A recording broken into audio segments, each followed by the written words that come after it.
Hey everybody, we're back. We're here now in the kitchen of Walden, Chicago. I am with head chef Nick Lacasse, and he's gonna run us through a lovely appetizer here. Nick, what do you got? Today, since we're in the beginning of summertime in the Midwest, is a delicious sweet corn agnolotti.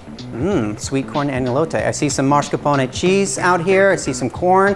I see some flour, and that looks like a dough rolling machine. Are you gonna be making some pasta dough for us today? That's right. Agnolotti is kind of like a ravioli, but more of a kind of more delicate folded pasta. I'm looking forward to seeing him get into this. I'm going to invite back our sponsors, Jeremy Friedman from Focal Point and Julie Steinberg from Tech Lighting. So come on in, guys, take a look at this, and Chef, take it away.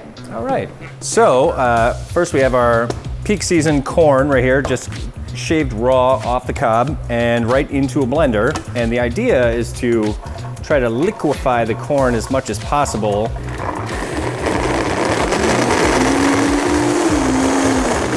Okay, here we've got our pureed corn. So we're gonna pour it through some cheesecloth. What would be a tip for someone at home, Chef, in preparing that corn so it blends well? You don't want to add any liquid to it, which would make it puree easier. You'll see once we start to saute this corn juice, it concentrates the corn juice in such an amazing way. It thickens up almost on contact like a pudding. Take this over to the stovetop. Now I've got my skillet, trying to warm it up. This is such an interesting technique. I love it that you kind of get the pan pretty ripping hot. If it's not hot enough when it goes in, it just kind of simmers. So now we've got this beautiful corn pudding and we want to cool it down. I just gave it a pinch of salt because you want to always season things while they're hot. Does that absorb it faster when it's hot? When the seasonings or the taste, is that? Yeah, I think so. Just generally speaking, seasoning things while they're hot is always preferable. Yeah, so get this cooled down a little bit. What is it that you've got there, Chef, that you're working it on? So cooling it down over ice because I'm gonna add some mascarpone cheese, and if I added that to the hot pudding, it would just melt the mascarpone in a not very desirable way. So now that it's almost cooled, I'm gonna go, generally speaking, about 1/3 to half mascarpone to the corn. Mascarpone is kind of a nice neutral dairy product. I think technically it's not really a cheese. Kind of rounds out the richness and makes for a really nice pasta filling. So now we have a nice, thick and rich corn mascarpone filling, and I'm going here into a piping bag. For this particular pasta, I use a piping bag to fill it, kind of do a bead or a straight line and fold around it.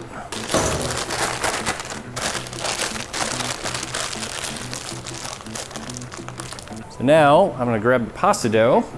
So this is a silky pasta dough, kind of more delicate, filled pastas, you know, very smooth, not very hearty at all.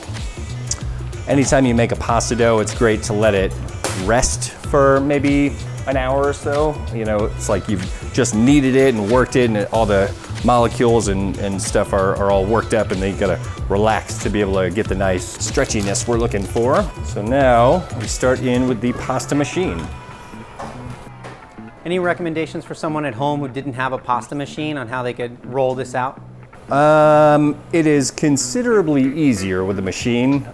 Certain doughs which have kind of a lower gluten content, you're able to do like with a rolling pin. To get this nice and thin the way you need to, the machine really does help.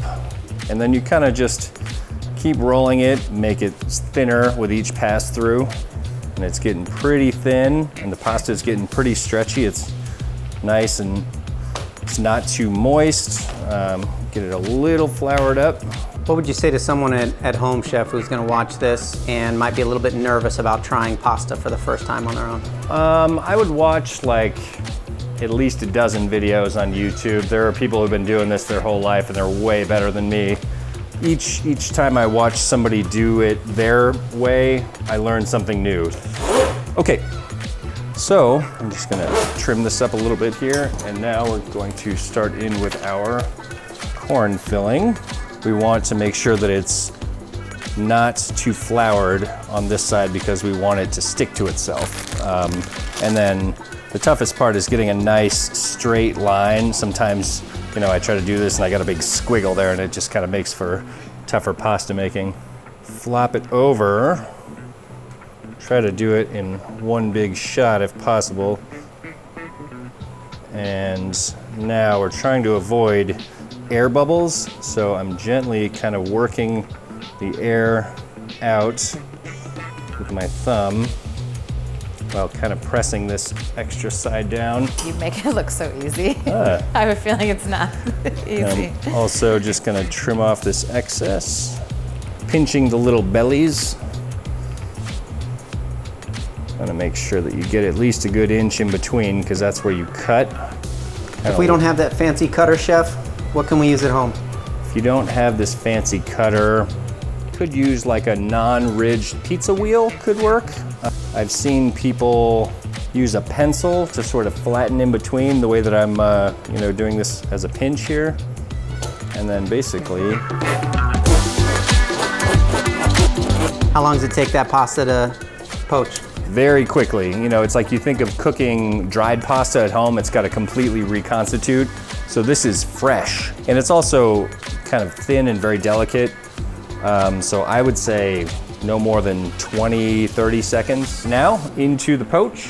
So I'm gonna go 6 of the most like-shaped sized ones right into a very gentle poaching liquid, which is just salted water because there's no salt in the dough. So you're relying on the water to bring all the seasoning besides the filling. See how they're already floating? That's a good sign.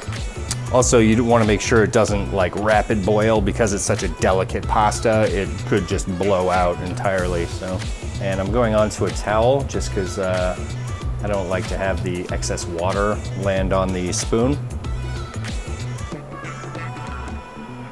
Okay, so now we take our agnolottis right onto our spoon. When you're at full capacity here, Chef, how many are on your staff back here in the kitchen? About 5 or 6. And now garnish, we have just a couple of really nice heirloom cherry tomatoes. One right on top. The flavor is really kind of rich, kind of fatty and salty and savory, whereas like the tomato brings some really nice acidity to it. We did a little fried basil, give it a little crunch, but you can use just fresh basil as well. Is there a flavor difference between the frying it versus the fresh? I would call the fried basil a little greasier, but you know, the crunch is nice. Almost makes it move a little bit more towards like a dried basil flavor. What tomatoes are you using for that? So this is just like kind of an heirloom tomato medley. I believe a red zebra or a brandywine, and then a sun gold tomato, which are both nice, got a nice sweetness, but also it's the acidity because between the mascarpone and the corn juice reduction, it's kind of a rich filling. So delicious corn-filled agnolotti with cherry tomato and crispy basil. It looks so good. Yeah, shall we try one? So here is our completed corn agnolotti with heirloom cherry tomato and crispy basil. Help yourself. Bon appetit. Thank you so much.